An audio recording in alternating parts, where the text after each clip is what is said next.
see what he decides to do. And now 4 battlecruisers building, 1 out right now. So by Fantasy, with a simple contain in the front, he's actually going to be able to delay this tank push almost for as long as he would ever need to.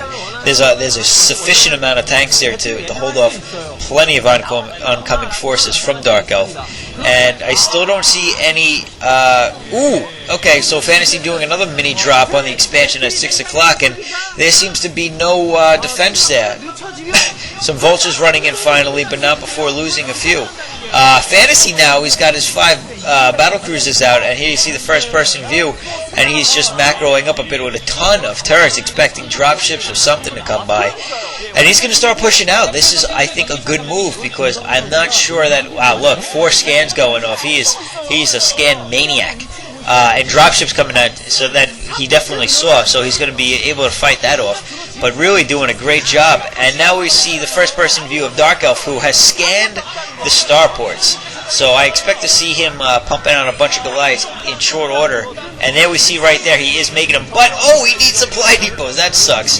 So he's going to be hung up a little bit. He's really got to get some more supply depots down. And this is something that you don't want to do ever, is be behind on supply depots. He may actually go free up some PSI with vultures or something if he has to. There you see 3 factories going down, because he's going to pump out Goliaths with all those factories now that he sees the 5 battle cruisers and a drop shuttle that probably has either tanks or Goliaths. I'm going to expect tanks, though, to take, which is a great push combination, tanks and battle cruisers. And now DarkElf scrambling a little bit. 4 dropships, though, so he's going to be able to do a decent job of getting around those slow battle cruisers if he decides to. 4 or 5 dropships. I'm guessing they're full of units. It looks like he's going to drop them straight on, and ooh, those, oh, right into the minefield. No, DarkElf, not there. And those battle cruisers are just going to clean up shop at that point. Man, those vultures on Fantasy's part did a great job of anticipating a push. And those Goliaths, while they do a great job of killing off battle cruisers and a little bit of a nice micro going on there, they are not going to be able to do enough damage in such a short period of time.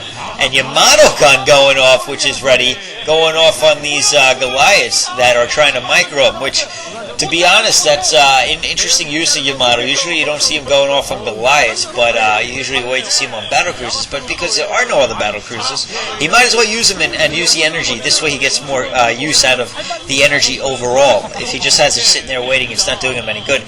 And just taking out straggling buildings and units, he's probably going to win this match at this point, unless DarkElf can pull something out of his hat, which at this point I don't think he's going to do, because he's definitely about to lose his expansion, which cannot be defended, most definitely, thanks to the battle cruisers. So he's going to have to either lift or remove that command center, and it looks like a push is going on to defend that, but again, with those battle cruisers and tanks, it's not going to do much good. He's going to have to run away, or not, or he's going to try to push in with this. And he's got a good amount of Goliaths, and those battle cruisers just running away, so he was going to do a lot of damage.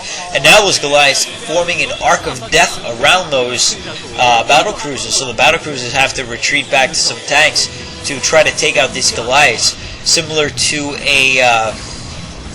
a Dragoon carrier build, where you see them using the Dragoons to take out the ground units, except this is even more efficient because tanks do so much damage to ground units. But again, it looks like he's going to lose at least 1, maybe 2 battle cruisers in this skirmish. There goes one, and going to lose the second one there, but again, he's got 4 starports producing probably constantly, unless he's maxed out PSI-wise, and those Goliaths are just going to get into tank range, and they're going to get demolished by these tanks, but not before taking out another 2, 3, 4. That's 4 battle cruisers he's taken out so far. So nice job on DarkElf's part to try to fight back against this battle cruiser push. And again, these battle cruisers are relentless, and they're going to keep pushing into DarkElf's base, probably take out that expansion. But with the fact that DarkElf has at least 11 factories, he is pumping the lights out very efficiently, I'm sure. And there you see the starport still working to make more battle cruisers, and a attack going back down on this command center.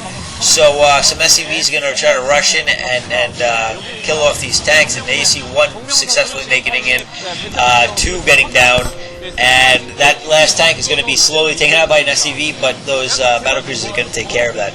So now a ton of Goliaths trying to push in straight up into Fantasy's base, who doesn't seem to have the tanks necessary. There's 4 or 5 tanks right there, so maybe he will be able to hold it off. Maybe not, though. Oh, no, he's got at least 6 tanks, and his battle cruisers are there with a fleet of SCVs to repair them. And it looks like he may have 6 or 7 battle cruisers as well, so he's really got to keep his tank number up, though, because if he doesn't, those Goliaths will overrun those battle cruisers. So he's got to be careful that he doesn't just go battle cruisers. As nice as it is to go all battle cruisers, it is not the most efficient unit combination, considering there is no combination. So Goliaths, you know, every unit has a counter, and Goliaths in a Terran versus Terran match are basically the counter to battle cruisers. So you really need to counter the counter with tanks, and generally that's what forces the other opponent to end up going battle cruisers and mirror the battle. These tanks and Goliaths are now going to push in, but way too many tanks for Fantasy, so he's going to be able to take out all those Goliaths. But he's got those, Yamato going off a few times, but he's got a few, I guess he's just going to overpower him. I would have probably backed off a bit. And DarkElf now looking a little defeated. I don't think he's going to pull this win out. I think Fantasy has got the win. I think DarkElf really had to respond with battle cruisers to battle cruisers and use those Goliaths to kind of delay them from taking out his base. But he's just lost an expansion, and I'm sure Fantasy is going to capitalize on that by taking that expansion as well as pushing in. So really, with those tanks, those Goliaths are not going to be as efficient as they could be. So DarkElf going to lose this. I'm just going to say it straight up. He's definitely going to lose this match at this point. I mean, you can see Fantasy, he's pretty steadily pushing it at this point, and there's no number of Goliaths he has to fight this off right now. And the tanks following behind are doing a great job. So, good job to Fantasy, winning the entire Survivor Series after getting knocked out in the first round. So, good job to him. Nice comeback and nice game overall. It was a little bit different than some typical Terran games. I was very happy to see battle cruisers, and I hope you guys enjoyed that as well. I hope it doesn't sound like I stopped this too early, but as you can see, it's really, I don't know why DarkElf is taking so long to GG. There he goes, finally GG. He lost a while ago, actually, in my opinion, but he wasn't willing to give it up. So, congratulations to Fantasy. I hope you guys enjoyed that.